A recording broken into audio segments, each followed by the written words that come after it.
গল্পের দেশে আপনাদের নিয়ে যেতে আমরা আবার তৈরি। বিচিত্র এই দেশ রোমাঞ্চ এবং রহস্যে ভরা। সাহিত্যের এক বিপুল সম্ভার নিয়ে আমাদের এই বিশেষ প্রয়াস থাকবে বাংলা ও বিশ্ব সাহিত্যের ঝুলি থেকে বাছাই করা কিছু গল্প। আর আমাদের আজকের গল্প রবীন্দ্রনাথ ঠাকুরের লেখা দেনা পাওনা। শুরু হচ্ছে আজকের গল্প দেনা পাওনা।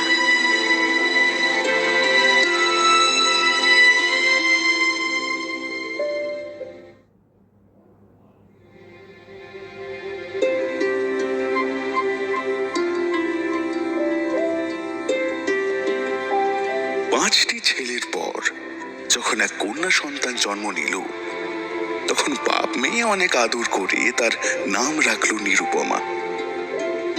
ইতিপূর্বে সংসারে কারোর এমন শৌখিন নামের ইতিহাস শোনা যায়নি। প্রায় ঠাকুর দেবতার নামই প্রচলিত ছিল। ছেলেদের মধ্যে গণেশ কার্তিক, আর মেয়েদের মধ্যে পার্বতী, দুর্গা, লক্ষ্মী ইত্যাদি ইত্যাদি। এখন নিরুপমার বিয়ের প্রস্তাব চলছে। তার পিতা রামসুন্দর মিত্র অনেক খোঁজ করেন, কিন্তু পাত্র কিছুতেই মনের মতন হয় না। অবশেষে মস্ত এক রায় বাহাদুরের ঘরের একমাত্র ছেলের খোঁজ তিনি বের করেছেন। রায় বাহাদুর মশাইয়ের পৈতৃক বিষয়ে আশয়ে যদিও অনেক কমে এসেছে, তবুও বনেদি ঘর বলে কথা। বরপক্ষ পণ হিসেবে 10,000 টাকা আর বহু দান সামগ্রী চেয়ে বসল। রামসুন্দর আগু পিছু কিছু বিবেচনা না করে তাতেই সম্মত হলেন। এমন পাত্র কোনো মতে হাতছাড়া করা যায় না যে। কিন্তু অনেক করেও কিছুতেই পুরো টাকার জোগাড় করা যাচ্ছিল না। বাধা দিয়ে বিক্রি বাট্টা করে অনেক চেষ্টাতেও 1,006-7 বাকি পড়ে গেল। এদিকে বিয়ের দিনও কাছে চলে আসছে এবং দেখতে দেখতে বিয়ের দিনটা এসে উপস্থিত হয়েও গেল। নিতান্ত অতিরিক্ত সুদে একজন বাকি টাকাটা ধার দিতে রাজি হয়েছিল, কিন্তু কপাল এমনই মন্দ যে সঠিক সময়ে সে এসে হাজির হলো না। বিবাহ সভায় একটা তুমুল গোলযোগ বেঁধে গেল। রামসুন্দর বাবু রায় বাহাদুরের হাতে পায়ে ধরে বললেন, শুভ কাজটা মিটে যাক। আমি আপনাকে কথা দিচ্ছি রায় বাহাদুর মশাই, আপনার আপনার পাওনার সমস্ত টাকাটা আমি শোধ করে দেব। তো হয় আপনার বিয়েটা হয়ে যেতে দিন একটু, ওইটা আজকের দিনে। রায় বাহাদুর মশাইয়ের মুখের তেমন কোনো ভাবান্তর হলো না। তিনি আগের চেয়েও অধিক কঠিন স্বরে বললেন, বরবনের টাকা হাতে না পেলে বিয়েতে বসবে না। এই আকস্মিক ঝড়ে ভেতর বাড়িতে একটা কান্নার রোল পড়ে গেল। এই গুরুতর বিপদের যে মূল কারণ, সে চেলি পরে, গয়না পরে, কপালে চন্দন লেপে চুপ করে বসে রয়েছে। মনে মনে তার হবু শ্বশুরের প্রতি তার যে খুব একটা শ্রদ্ধা ভক্তি জন্মেছে, তা হলপ করে বলা যায় না। ইতিমধ্যে একটা আশ্চর্যের ব্যাপার ঘটল। বর সহসা তার পিতৃদেবের অবাধ্য হয়ে বলে বসল, কেনা বেচা দরদামের কথা আমি বুঝি না বাবুমশাই, বিয়ে করতে এসেছি, বিয়ে করেই যাব, ব্যাস। রায় বাহাদুর অত্যন্ত বিরস ও অপমানিত মুখে নিজের আত্মীয়দের বলতে লাগলেন, দেখতেন তো আপনারা আজকালকার ছেলেদের ব্যবহার কেমন। গুরুজন বলে মান নিঃশ্রদ্ধা করবার কোনো প্রশ্নই নেই এদের, যত সব। বরপক্ষের প্রবীণ আত্মীয়রাও রায় বাহাদুরের পক্ষে বরের সিদ্ধান্তে ছিৎকার করতে লাগলো। সত্যি তাই, রায় বাহাদুর মশাইয়ের ছেলের এমন মতিভ্রম হয় কি করে?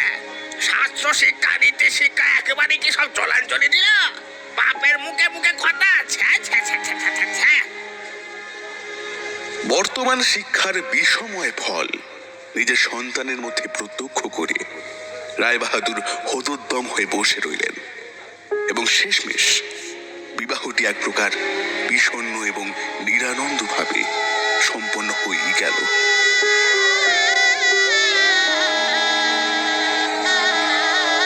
শ্বশুর বাড়ি যাবার সময় নিরুপমাকে বুকে টেনে নিয়ে বাপ আর চোখের জল ধরে রাখতে পারলেন না। নিরুপমা জিজ্ঞেস করলো,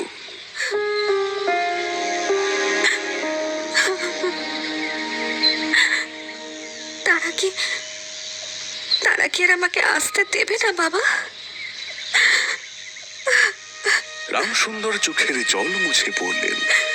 কেন আসতে দেবে না রে মা? আমি তোকে ঠিক নিয়ে আসবো। তুই কিচ্ছুটি ভাবিস নি মা আমার। এখন এখন মন দিয়ে সংসার কর। তোর বাবা থাকতে তোর কোনো চিন্তা নেই রে মা, কোনো চিন্তা নেই। তোকে ঠিক নিয়ে আসবো, আমি ঠিক নিয়ে আসবো।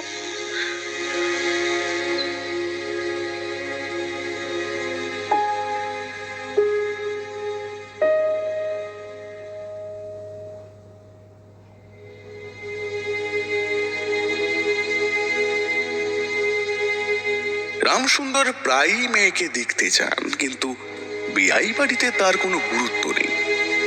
চাকরগুলো পর্যন্ত তাকে নিচু নজরে দেখে। অন্তঃপুরের বাইরে আলাদা একখানা ঘরে কোনোদিন হয়তো 5 মিনিটের জন্য মেয়ের দেখা পান, আবার কোনোদিন হয়তো পানও না। যেদিন তার প্রতি নিরুপমার শ্বশুর বাড়ির লোকের আক্রোশটা আরো বেশি করে ফুটে ওঠে, সেদিন চাকরকে দিয়ে তারা বলে পাঠান, নতুন বউ এখন পুজোর কাজ করছেন, এখন দেখা করতে পারবেন না, আপনি এখন যান। বাপ মেয়ের দেখা না করিয়ে বাপের তৃষ্ণার্ত চোখকে আরো বুভুক্ষ করে তারা যেন এক প্রকার প্রতিশোধ নেবার সবিশেষ চেষ্টায় থাকেন। তাঁদের সেই চেষ্টা সফল হয় বই কি। দিনের পর দিন কুটুম বাড়িতে এমন অপমান অসহ্য হয়ে উঠতে থাকে রামসুন্দরের কাছে। তিনি স্থির করেন যেমন করেই হোক শীঘ্রই টাকাটা শোধ করে দেবেনই দেবেন। কিন্তু যে ঋণের বোঝা আগে থেকেই তার কাঁধে চেপে আছে, তার ভার সামলানোই যে দুঃসাধ্য। খরচপত্রের অত্যন্ত টানাটানি পড়েছে এবং পাওনাদারদেরও দৃষ্টিপথ এড়াবার জন্য রামসুন্দরকে সর্বদাই নানা রকম হীন কৌশল অবলম্বন করতে হচ্ছে। এদিকে নিরুপমার অবস্থা আরো গুরুতর। শ্বশুর বাড়ি উঠতে বসতে তাকে খোঁটা দেয়। বাপের বাড়ির নিন্দামন্ত শুনতে শুনতে মেয়েটার প্রাণ ওষ্ঠাগত। কিছু দিলে না, বাপের কাছে কিছু অন্য গলা গলা গিলে দাও শুধু।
অন্য করে চঞ্চল হয়ে উঠত, তা তার হাসি দেখলেই খুব সহজেই টের পাওয়া যেত।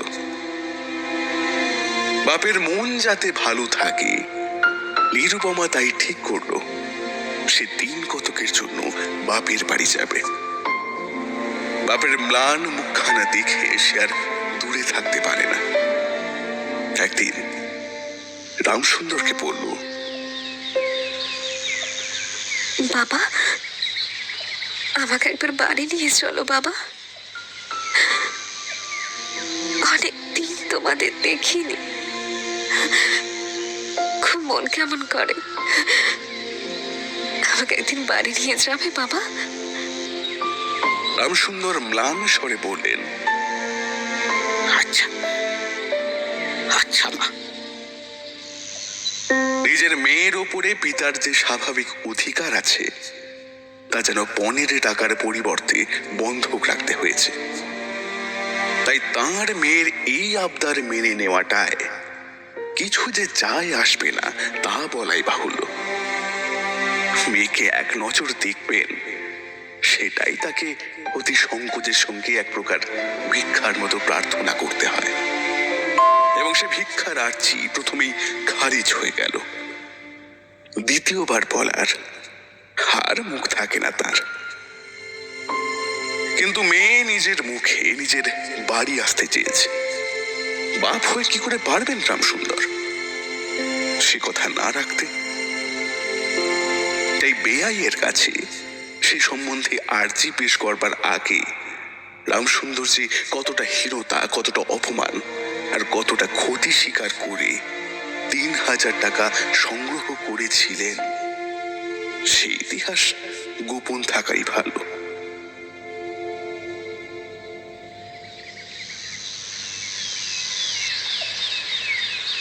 নোট কখানি রুমালে জড়িয়ে চাদরে বেঁধে রামসুন্দর গিয়ে উপস্থিত হলেন রায়বাহাদুরের কাছে। প্রথমেই হাসি মুখে পাড়ার খবর পারলেন। হরে কৃষ্ণের বাড়িতে একটা মস্ত চুরি হয়ে গেছে, তার আদ্যপান্ত বিবরণ করলেন। নবীন মাধব ও রাধা মাধব দুই ভাইয়ের তুলনা করে বিদ্যা, বুদ্ধি ও স্বভাব সম্বন্ধে রাধা মাধবের সুখ্যাতি এবং নবীন মাধবের নিন্দা করলেন। শহরে একটা নতুন ব্যায়ামও এসেছে, সে সম্বন্ধে অনেক আজগুবি আলোচনা করলেন এবং অবশেষে পুকুরটি নামিয়ে রেখে বললেন, বেআই মশাই, আপনার সেই টাকাটা বাকি আছে বটে। রোজই মনে করি যখন যাচ্ছি হাতে করে কিছু নিয়ে যাই, কিন্তু আসার সময় আর মনে থাকে না। আসলে বুঝতেই তো পারছেন, পুরো হয়ে গেছি, তাই আর কি। এভাবে দীর্ঘ এক ভূমিকা করে পাঁজরার 3খানি হাড়ের মতন সেই 3খানি নোট যেন অতি সহজে, অতি অবহেলায় বের করলেন রামসুন্দর। এতদিন পর মাত্র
কারণ মাত্র উল্লেখ না করে বললেন, না, সে এখন হচ্ছে না।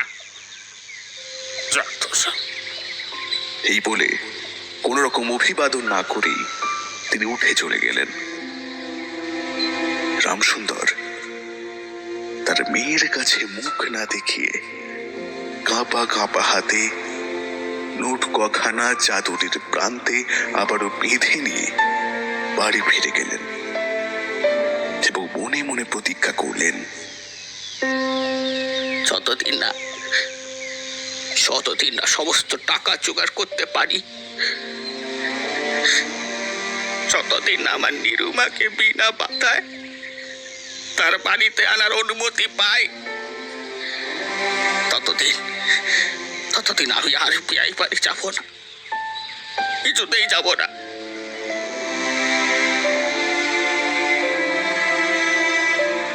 বহুদিন কেটে গেল। নিরুপমার লোকের উপর লোক পাঠায়, কিন্তু পাপের দেখা পায় না। অবশেষে অভিমান করে লোক পাঠানো বন্ধ হলো। রামসুন্দর ভীষণ কষ্ট পেলেন, তবুও আরও বাড়ি গেলেন না। দেখতে দেখতে আশ্বিন মাস আসলো। রামসুন্দরের নিজ মনে শপথ করলেন, এবার পুজোর সময় আমার মাকে ঘরে আনবো, নইলে আমি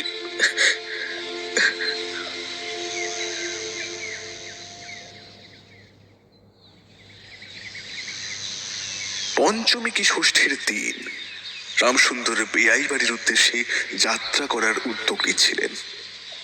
যাবার আগে চাদর প্রান্তে গুটি কতক নোট বেঁধে নিতে ভুললেন না। এমন সময় তার বছর পাঁচেকের নাতি এসে পড়ল। দাদা, আমার জন্য গাড়ি কিনতে যাচ্ছিস? বহুদিন থেকেই তার ঠেলা গাড়িতে চড়ে হাওয়া খেতে যাওয়ার বড় শখ হয়েছে, কিন্তু কিছুতেই সেই আবদার মেটে না। নাতিটির পেছন পেছন 6 বছরের ছোট্ট নাতনিটিও এসে পড়ল। দাদা মশাই, পুজোর নেমন্তন্নে যাওয়ার মতো আমার একটাও সুন্দর কাপড় নাই।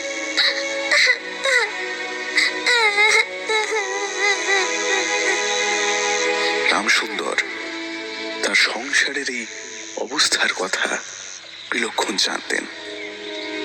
তামাক খেতে খেতে এসবের সুরাহা কিভাবে হতে পারে এই ভেবে ভেবে আকাশ পাতাল চিন্তা করলেন।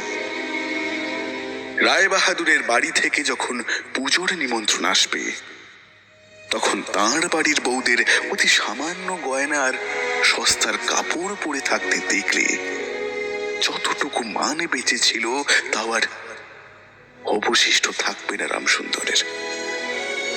বুক চিরে গভীর দীর্ঘ নিঃশ্বাস বেরিয়ে এলো বারবার, কিন্তু তাতে কি আর তাঁর কপালের লিখন বাতাসে উড়ে হারিয়ে যেতে পারে?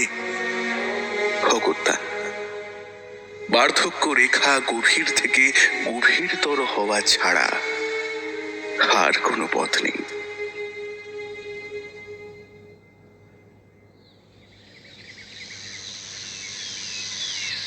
আজ মেয়ের শ্বশুর বাড়িতে রামসুন্দর প্রবেশ করলেন এক প্রকার বিনা সংকোচে। এর আগে যতবার তিনি এসেছেন, দারোয়ান ভৃত্যদের সঙ্গে চোখে চোখ মেলাতেও কুণ্ঠাবোধ হতো তার, কিন্তু আজ কোন অলৌকিক সাঁ তাকে পেয়ে বসেছে কেই জানে। রামসুন্দর নির্ভীকভাবে বৈঠকখানায় গিয়ে বসলেন। চাকর সে সংবাদ দিল, রায়বাহাদুর বাড়িতে নেই, কিছুক্ষণ অপেক্ষা করতে হবে। মনের উচ্ছ্বাস সংবরণ করতে না পেরে রামসুন্দর মেয়ের সঙ্গে দেখা করলেন। আনন্দে তার 2 চোখ বেয়ে তর তর করে জল পড়তে লাগলো। বাবা, বাবু কাঁদে, মেয়েও কাঁদে, কিন্তু দুজনের কেউই আর কথা বলতে পারে না। এমন করে বেশ কিছুক্ষণ সময় কাটার পরে রামসুন্দর বললেন, এবারে তোকে নিতে এসেছি মা, আর কোনো অসুবিধে হবে না রে মা, তোকে ঠিক নিয়ে যাবো এবারে। এমন সময় রামসুন্দরের জ্যেষ্ঠ পুত্র হরমোহন তার 2 ছোট ছেলেকে সঙ্গে নিয়ে হঠাৎই ঘরে ঢুকে বলল, বাবা, বাবা, আমাদের তুমি এভাবে পথে ভাসালে বাবা, কি ক্ষতি হয়েছে তোমার বলো? তুমি কেন এরকম করলে বাবা? কেন এরকম করলে? রামসুন্দর সহসা রাগে অগ্নিশর্মা হয়ে বলে উঠলেন, তোদের জন্য কি আমি নরকে যাব? তোরা কি আমাকে একটু ধর্ম পালন করতে দিবি না? রামসুন্দর বাড়ি বিক্রি করে ফেলেছিলেন। ছেলেরা যাতে কিছু জানতে না পারে তার অনেক ব্যবস্থা করেছিলেন, কিন্তু তিনি ব্যর্থ হয়েছেন দেখে হঠাৎ অত্যন্ত রুষ্ট ও বিরক্ত হয়ে উঠলেন। এমন সময় রামসুন্দরের নাতিটি তার দুই হাঁটু জড়িয়ে ধরে পড়ল। দাদা, আমাকে গাড়ি কিনে দিলে না? বেচারা ছোট্ট ছেলেটা তার দাদা মশাইয়ের কাছে কোনো উত্তর না পেয়ে নিরুপমার কাছে গিয়ে বলল, পিসিমা, ও পিসিমা, পিসিমা, আমাকে একখানা গাড়ি কিনে দেবে গো? হ্যাঁ? নিরুপমার মনে হলো তার ভেতরের সমস্ত পাঁজর মুহূর্তে চূর্ণ বিচূর্ণ হয়ে গুড়িয়ে গেল যেন। সেই মুহূর্তে এই সমস্ত ব্যাপারটা বুঝতে পেরে সে বলল, বাবা, কি করেছো তুমি?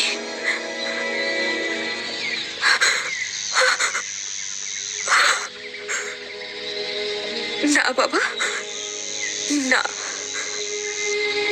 তুমি যদি আর এক পয়সা আমার শ্বশুরকে দাও, তাহলে আর তোমার মেয়েকে তুমি দেখতে পাবে না। আমি তোমার গা ছুঁয়ে প্রতিজ্ঞা করলাম বাবা। এটা তুমি ঠিক করনি বাবা, এটা তুমি ঠিক করনি। ছি ছি মা, অমন কথা বলছেন। এই টাকাটা যদি আমি না দিতে পারি তাহলে তো তোর বাপের অপমান আর তোরও অপমান, বল মা। হ্যাঁ? টাকা যদি দাও তবেই অপমান। কেন বুঝছো না বাবা তুমি? তোমার নাকি কোনো মর্যাদা নেই। আমি কি কেবল একটা টাকার থলি? যতক্ষণ টাকা আছে ততক্ষণে আমার দাম। না বাবা, এই টাকা দিয়ে তুমি আমাকে অপমান করতে পারো না।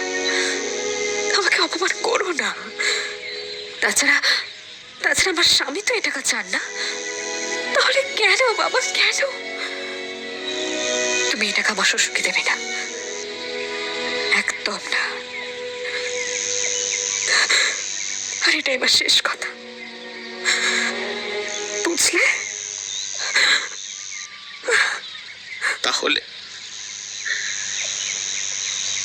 তাহলে যে তোকে যেতে দেবে না মা, যেতে দেবে না তোকে।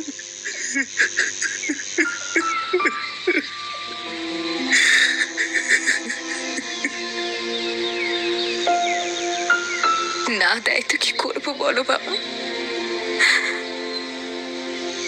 তুমিও আর নিয়ে যেতে চেও না।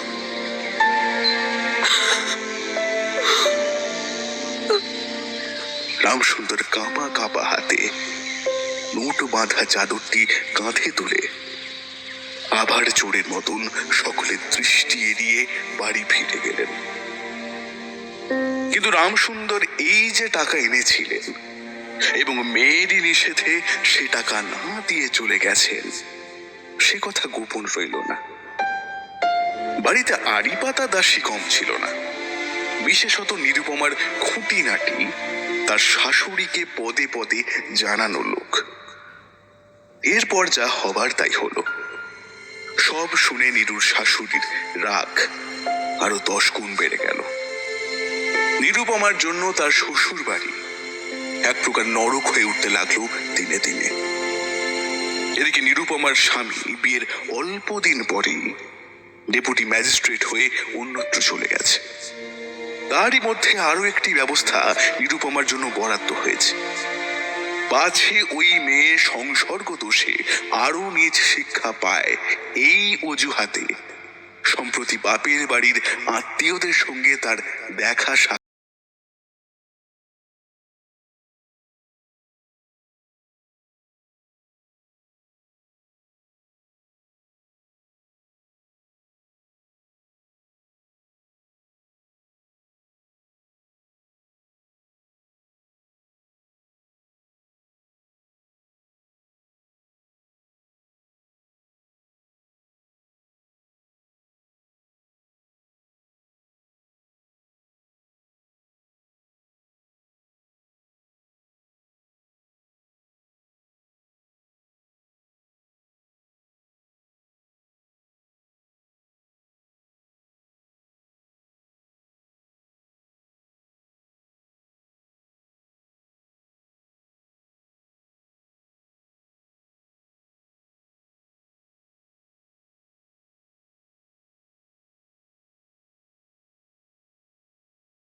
বাড়ি শুদ্ধ লোক যেন পায়ে গিয়ে পড়ে আর তার জন্য সব ন্যাকামি। অবশেষে একদিনে নীরু অত্যন্ত অসহায়ের মতন তার শাশুড়িকে বলল, মা, মা, বাবাকে বাবাকে আর বাড়িতে একবার দেখবো, দেখে পাঠাও না মা, দেখে পাঠাও। তাই তো চাইছো বৌমা তুমি, হ্যাঁ? কোন ক্রমে বাপের বাড়ি পালাতে পারলে, সব দায় দায়িত্ব এই বুড়ির ঘাড়ে ফেলতে পারলে তো বাঁচছো তুমি। আমি বুঝি কিচ্ছুই বুঝি নে, কিচ্ছু জানি নে, কিচ্ছুটি হবে না ওইসব, এই পড়ে থাকো তুমি। দিন তিনেক পর সন্ধ্যার সময় নীরুর শ্বাসের তীব্র টান উঠল এবং সেই দিনই প্রথম ডাক্তার তাকে দেখতে আসলো। আর সেই দিনই ডাক্তারের তাকে শেষ দেখা হলো। বাড়ির বড় বউ মরেছে, খুব ধুমধাম করে অন্ত্যেষ্টিক্রিয়া সম্পন্ন হলো। প্রতিমা বিসর্জনের সমারোহ সম্বন্ধে জেলার মধ্যে রায়চৌধুরীদের যেমন লোকবিখ্যাত প্রতিপত্তি আছে, বড় বউয়ের সৎকার সম্বন্ধে রায় বাহাদুরদের তেমনি একটা খ্যাতি ছড়িয়ে গেল। এমন চন্দন কাঠের চিতা এ মুলুকে কেউ কখনো দেখেইনি। এমন ঘটা করে শ্রাদ্ধ কেবল রায় বাহাদুরদের বাড়িতেই সম্ভব বটে।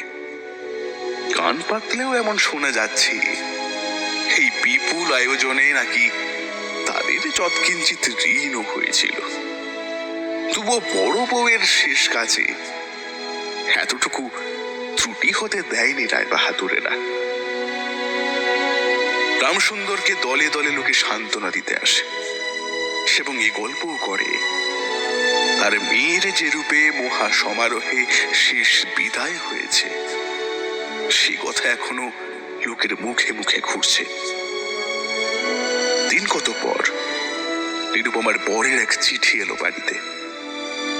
আমি এখানে সমস্ত বন্দোবস্ত করিয়া লইয়াছি, অতএব অবিলম্বে আমার স্ত্রীকে এখানে পাঠাইবে। রায় বাহাদুরের মহিষী চিঠির উত্তরে লিখলেন, বাবা, তোমার জন্য আর একটি মেয়ে সম্বন্ধ করিয়াছি, অতএব অবিলম্বে ছুটি লইয়া এখানে আসিবে। এবারে 20,000 টাকার পণ এবং হাতে হাতে আদায়।